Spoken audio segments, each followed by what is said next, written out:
What's up, guys?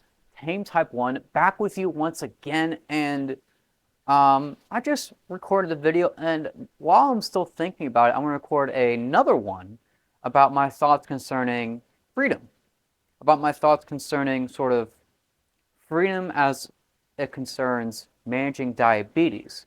Now, by freedom, of course, I mean your ability to manage your diabetes properly, your way, without reliance on outside forces that you may or may not have access to. That's kind of what I mean by freedom here. And I think it's just something very important to keep in mind and to consider and to really, really think about and mull over.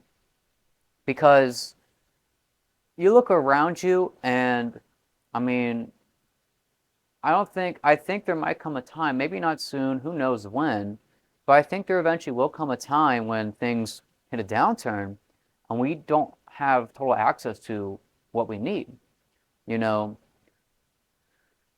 I want ultimately for all the diabetics watching this, and I've done this for myself and I keep building it up. I want all of us to be able to get to a point where we could go for a minute without a job or without having to go to the pharmacy and still manage your diabetes fine. That means being able to have extra insulin on hand. That means being able to have whatever supplies you need extra on hand. And that means being able to find other ways to afford what you need if you don't have it without relying so much on a bureaucratic system that might not be able to help you. We've all been in a situation where we needed insulin, for example, and our insurance just won't pay for it. Our doctor isn't answering the phone to fill a prescription, and we're sitting there, we're desperate to get some. I've been there before. It sucks. It's terrible. It's a terrible situation, but it's very panic-inducing. And it's like, what am I going to do? I've been there. I don't like being there at all. And I try to avoid that the best as I can. And, imagine think about, I think this kind of thing happens a lot when people go on trips. This happened to me once, actually. I was traveling, and I forgot my insulin. I'm like, oh, crap. So, and it's not just any insulin, but the one insulin that I need a prescription for, absolutely, which is, of course, my long-acting, my Traceba, right? Or might have been 2J at that point. Either way, I had to call up the pharmacy and say, hey, do I have any, I need to get a prescription, and, oh, turns out that I need to get it refilled. Okay, it's late at night. Well, I call a doctor. Oh, they're not in. Well, can I get emergency supply? Oh, nope, we can't get emergency supply because the emergency supply is supposed to be for 3 days, and a vial or even just one pen is more than 3 days worth of the insulin according to according to the information we have. You just can't win, right? You just can't win. And in that situation, I actually had to go to Walmart. I'll make another video about that someday, but to not get too mired in the details, basically, I hated being in that situation. It was very panic-inducing. I wasn't freaking out, but it was a heavy inconvenience on the mind and on the body because my blood sugar was like not so good that night, right? I got it figured out. Tell that story later. But imagine you're in that kind of situation, but instead of it just being a night or a weekend, it's potentially indefinite. What if one day you need your insulin, right? You have no insulin, you call up for your next prescription because you're supposed to only get as much insulin as you need, right? That's all your insurance is to pay for. And they say, we ran out. We don't know where we're going to get more. What do you do? Or pump supplies, CGM supplies, same thing. What if you need a new CGM patch or a new pump thing? And you call them up and they say, oh, we don't have any. And we don't know where we're going to get more. Or if you call and they don't even answer. Or if you call every Walgreens or every CVS in a 30-mile radius and all of them say the same thing, we're out. We don't know where to get more. I don't think this kind of situation is that far-fetched. I don't think it's impossible for that to one day be a thing, honestly. How interconnected our supply chain system is and everything else. And you look at the debt clock, for example. I don't think the system we have is set to last forever. So what if one day you can't get your insulin? What if one day you can't get your pump supplies, you get your CGM supplies? are you going to be able to withstand? Are you going to be able to last? That's what I mean by freedom. Will you be able to go without these things that this medical system that we're told we have to rely on, with this technology that we're told we have to rely on? I want to get you to the point, talking about the fundamentals, we're talking about stuff like this, that you don't really have to rely on anyone to survive and to thrive, better yet, with diabetes. Okay? Let me get into the brass tacks of the matter here.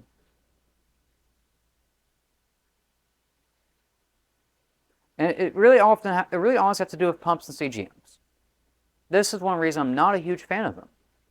It's because pumps and CGMs, they're this high technology, they're this sort of high level technology. It's very proprietary.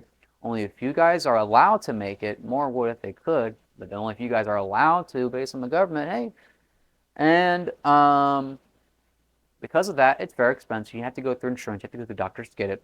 And they really try to control how much you're able to get per month. And if you're on a pump, your pump will tell the doctor, if it's one of the nicer ones, how much insulin you're taking a month. And your doctor uses that information to fill out how much insulin you should need in a month. Am I wrong about that? Am I crazy?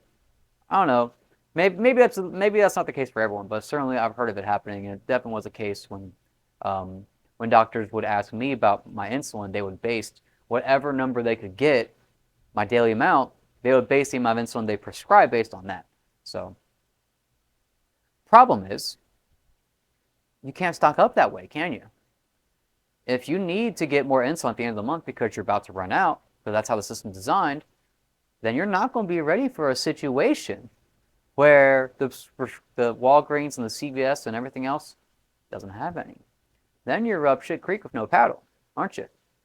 So instead of using a pump, there's other reasons I don't like pumps either. I've actually went into that in previous videos. So instead of using a pump though, I just use the pens, I use my syringes, and I tell a doctor myself what I want them to believe the amount of insulin I take is. And it's not too much, right? You know, it's actually still probably less than most people because I don't need a lot of insulin. They'd actually probably look at me more sideways if I told them how little insulin I take. I certainly give them the number I want to give them because ultimately I want to be ready for a situation where I need to sort of invade the stockpile, if you will. And I'm not so worried about, you know, oh, when's the next time I'm going to get in? I'm going to be able to go prescription. Oh, I'm so worried. I don't have to worry about that because I got stocked up, baby. I got stocked up. And you should really think about doing that for yourself as well. Seriously. I made a video in the past where I was talking about, like, could you survive an apocalypse? That wasn't a joke. I hope you took that advice seriously. I hope you took that advice seriously. And if not, try to take it more seriously now. Because, you know, I don't think great things are in the future. I'm not sure when, I'm not sure how, but you should be ready for a situation where you have to go into the stock. So you have to source supply. And, of course, I've talked about food, supplying food and stuff too. You can find food. But I feel like in a scenario where the economy takes a significant downturn and the supply chains are kind of screwed up, it's the medicine's going to be the first to go. That's what everyone needs. That's what everyone wants. That's the most high value product. So medicine's going to be the first to go. What if the grid goes out for a week? What if the electrical grid just goes out for a week?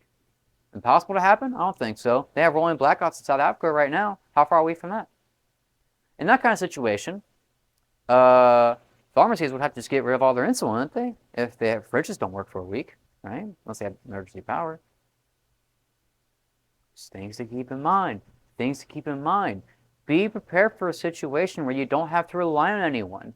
And if that means sort of, you know, finding a way where you can fudge the numbers a little bit in order to get your stocks up, do what you gotta do.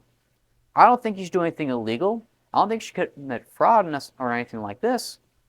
But you have to find your ways to make sure that you can survive in a situation where you're not able to go to the store to get the insulin you need. That's ultimately what it comes down to for me. So keep that in mind, you're type 1. You know, have backups. Have your supply. Build up your little nest egg of medicines that you need. And the nice thing is with our insulin, You can just buy more of it. You don't need a prescription for that in most states. You can just buy more insulin. I have our insulin out the wazoo. I have tons of it. I have oodles and noodles. And guess what? Good news for all you stalkers out there. That insulin stays good for years. If you don't open it, it'll stay good for years. The expiration date that they give on it is like 2 years after you buy it. So, and honestly, I'm not even sure if I trust expiration date. I'm not going to say I don't. Hey, let's not get too carried away here. But certainly, in my experience, if it's not foggy, it's not too bad, right? Well, I'll leave it at that, though. I'll leave it at that.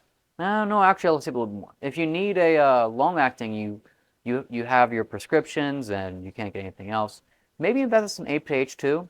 Maybe get yourself a few vials of NPH insulin. Hey, it's not perfect, but it can work in a pinch for kind of replacing your basal if you have nothing else. So just try to make yourself a little bit more, future-proof with your diabetes. That's all I'll leave it at for now. Keep taming your type 1. Listen, your diabetes is in your hands, ultimately. If you're in a situation where no one has insulin, they're not going to care about you. They're going to worry about themselves. So you need to worry about yourself and make sure that you have what you need to tame your type 1 through thick and thin, through hot and cold, through whatever happens. Okay? That's all I'm saying. Not trying to sort of blackpill you. I'm not trying to sort of scare you into something. I'm just saying, prepare. Be prepared for anything. I'll leave it at that for real this time. Y'all keep taming your type 1 and have a great rest of your day.